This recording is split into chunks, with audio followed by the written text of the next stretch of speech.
Assalamualaikum warahmatullahi wabarakatuh. Waalaikumsalam warahmatullahi wabarakatuh. Alhamdulillah, wassalatu wassalamu ala rasulillah. Asyhadu an la ilaha illallah wahdahu la syarika lah, wa asyhadu anna Muhammadan abduhu wa rasuluh alladzi la nabiyya ba'dah. Allahumma salli ala sayyidina Muhammad wa ala alihi wa ashabihi ajma'in, amma ba'd. Hadirin ikhwatiman rahimahumullah, ini tempat yang saya kangenin karena beberapa bulan absen, ada tugas yang mendesak gitu ya. Jadi mudah-mudahan beberapa bulan ke depan bisa silaturahmi lagi ke Baitullah. Salam takdim dan hormat kepada seluruh pengurus DKM Baitur Rahman, ada dari bapak-bapak, ibu-ibu juga. Mudah-mudahan pertemuan kita senantiasa mendapatkan barokah, rahmah dan maghfirah Allah Azza wa Jalla. Hadirin khatimat rahimahumullah, di dalam Al-Quran kita selalu menemukan jawaban untuk setiap persoalan. Apa saja soalnya, ada saja jawaban. Lagi posisi sedang galau, masalah jodoh, ada saja ayatnya. Galau masalah ekonomi, ada saja ayatnya. Galau masalah pemerintahan, ada saja. Jadi semuanya selalu ada jawaban. Kenapa kok Quran disetting jadi jawaban? Karena memang Al-Quran tugasnya menjawab semua persoalan. Karena manusia yang Allah ciptakan pastinya banyak masalah, banyak persoalan hidup yang dialami, maka perlu pedoman, perlu guidance yang memang serba bisa. Maka apa saja persoalan hidup, Al-Quran mampu memberikan jawabannya. Hadirin khatiman rahimahumullah, tapi kadang cara membaca Al-Quran yang tidak sampai pada jawaban. Padahal sudah baca Qurannya, bahkan ada yang sudah hafal Qurannya, tapi tidak sampai pada jawaban. Padahal hafal. Ada penghafal Quran tapi masih galau, ya karena dia nggak sampai pada jawaban. Dia hanya hafal, sehingga hafal, faham dan mampu menemukan jawaban itu persoalan yang berbeda, nggak sama. Bahkan bisa jadi orang ini tidak hafal Quran, tapi ketika dia punya masalah, dia buka ayat suci Al-Quran, dia coba baca terjemahnya, pas ketemu ayatnya, kok ini cocok buat saya. Padahal dia bukan penghafal. Nah hadirin khatimat rahimahumullah, maka orang tua zaman dulu selalu bikin wiridan, yang wiridan itu memang judulnya baca Quran. Malam Jumat jadi disuruh baca Quran. Ketika ibu hamil disuruh baca Quran. Lagi 4 bulanan ada baca Quran. Sampai spesifik bacanya Al-Hajj 4 bulanan. Tapi kalau boleh tanya, kenapa orang tua kita nyuruh baca Quran surat Yusuf dan surat Maryam ketika itu lagi hamil? Kira-kira kenapa? Kalau laki-laki ganteng, kalau perempuan yakin itu buat alasannya. Ini beneran jawaban itu. Hadirin khatimat rahimahumullah, menurut pakar genetika, urusan ganteng dan cantik tergantung ibu bapaknya, bukan tergantung ayat yang dibaca. Coba ibu bayangkan kalau yang hamil baca Al-Baqarah, anaknya mirip masa gitu. Wah, anaknya kamu pasti bacanya Al-Fil ya.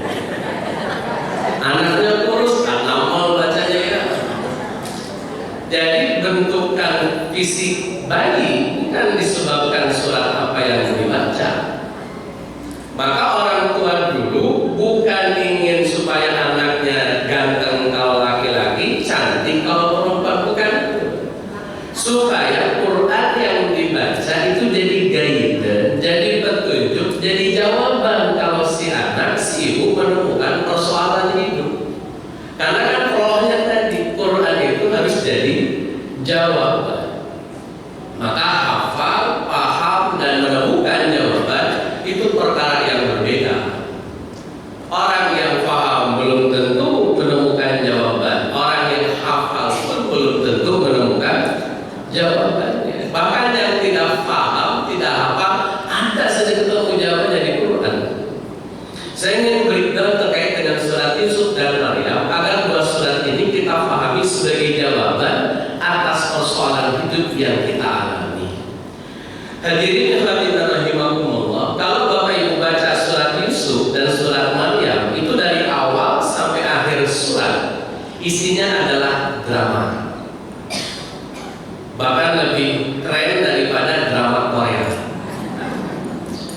Ada yang suka nonton drakor sambil nangis-nangis?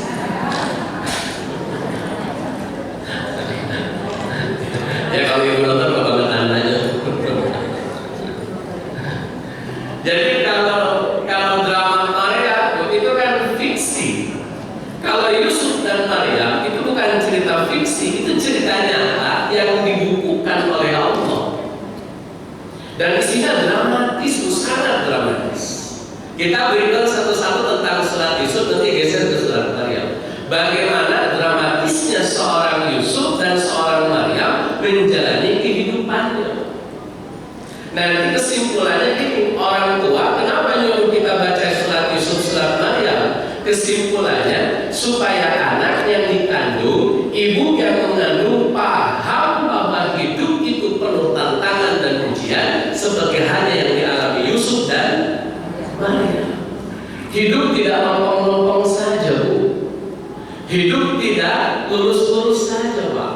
Yang namanya hidup dinamis saja. Ada naik, ada turun, ada nanjak, ada turun. Hidupnya begitu. Senangnya ada, sedihnya, susahnya ada, senangnya.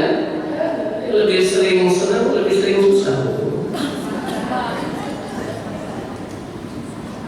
Alhamdulillah ya. Minimal di sini kan lebih banyak senangnya.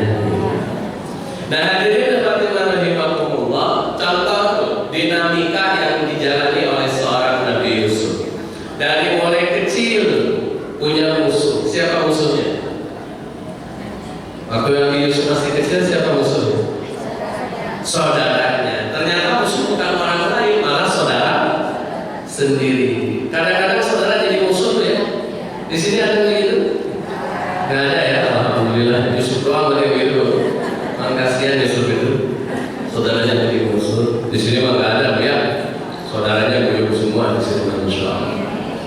Sudah agak gede, Bu, ganteng, ternyata godaannya naik. Kalau dulu godaannya saudara sendiri, pas sudah ganteng, sudah banyak yang tertarik, godaannya adalah wanita. Dewasa dikit laki-laki itu sudah ngerti yang namanya hidup, sudah ngerti yang namanya dewasa, geser godaannya perempuan. Ini betul Pak kira-kira? Yang jawab ibu-ibu. Ibu-ibu curhat bukan jawaban. Godaannya ya perempuan. Naik lagi levelnya dikit, Nabi Yusuf alaihissalam punya jabatan, maka godaannya, tantangannya adalah di pemerintahan. Bagaimana seorang Yusuf mampu mengemban amanah di sebuah institusi bernama pemerintahan yang notabene pemerintahan itu bukan muslim, tapi Nabi Yusuf tetap mendakwahkan Islam. Jadi beliau hidup di tengah pemerintahan yang tidak Islami, tapi mengajarkan nilai-nilai Islam. Kan itu PR-nya. Jadi kecil ada tantangan, dewasa tantangan, tua pun tantangan. Dan semuanya dijalani oleh Nabi Yusuf dengan penuh kesungguhan sampai tuntas setuntas-tuntas. Maryam juga sama, Bu. waktu masih kecil, beliau harus tinggal di mihrab sendirian, jauh dari bapaknya, jauh dari ibunya, diurus sama pamannya yang bernama Nabi Zakaria. Tinggalnya di mihrab, dari kecil sudah pisah dari orang tua. Di sini ada yang punya anak pondok pesantren, ada yang punya anak pondokan. Waktu anak masuk pondok pesantren udah seminggu, yang sering nangis ibunya atau anaknya? Nah ini masalahnya. Anaknya datang, udah main sepak bola, udah berenang, udah ngapal segala macam, ibunya nangis. Nah hadirin khatiman rahimakumullah, jauh dari anak, jauh dari ibu Maryam, diurus oleh sang paman Nabi Zakaria. Dewasa dikit, punya anak tanpa hadirnya seorang suami. Ini lebih berat ujiannya, masya Allah. Wanita soleha, penampilannya soleha, tidak pernah bergaul dengan laki-laki, tidak pernah interaksi dengan laki-laki, tiba-tiba hamil tanpa ada suami. Kira-kira sebagai netizen itu akan bilang apa wanita seperti ini? Akan bilang apa?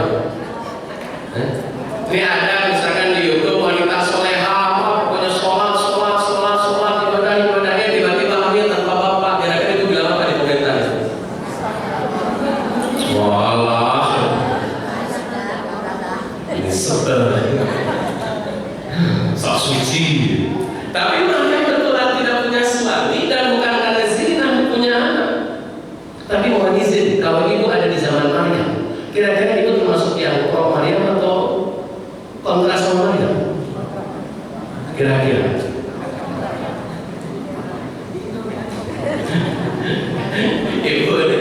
Ibu tahu ada wanita solehah tiba-tiba hamil tanpa suami. Ibu mau jadi orang yang pro Maryam atau nolak Maryam? Sekarang bisa jawab pro Maryam. Sekarang karena udah tahu kisahnya. Waktu belum tahu kisahnya, apalagi tadi wanita solehah tiba-tiba hamil, ini di luar nalar ini. Ya sama lah kalau ada ibu sekarang tiba-tiba hamil, pasti langsung komentarnya kan pedes-pedes tuh. Jadi di Indonesia apalagi kalau urusan komentar paling nomor 1. Komentarnya masya Allah. Nah hadirin rahimakumullah, sudah lahiran, sampai di masa lahiran beliau mengucapkan kalimat yang kalimat itu mungkin bahasa kita bahasa putus asa. Sampai kata Maryam itu, ya Allah lebih baik saya mati saja. Itu kan kalimat apa ya? Kalimat sudah sampai mentok gitu. Yang namanya sakitnya Maryam mentok, sabarnya Maryam mentok, sampai ya Allah mending mati aja kalau begitu mah. Itu saking mentoknya. Maryam tak sampai di titik itu, kemudian diuji lagi oleh Allah Azza wa Jalla. Sudah lahiran, bayinya harus dibawa pulang ke kampungnya. Ibu bisa bayangkan ada warga kita tiba-tiba hamil, hilang, pulang gendong anak, dan kita langsung tatapannya langsung aneh. Ini orang mau wasiat,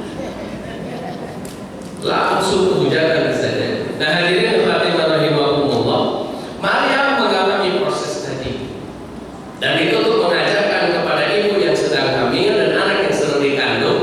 Nah, hidup itu tidak selurus yang kamu bayangkan, tidak serompong yang kamu bayangkan. Hidup itu dinamis seperti yang dialami Yusuf dan Maryam.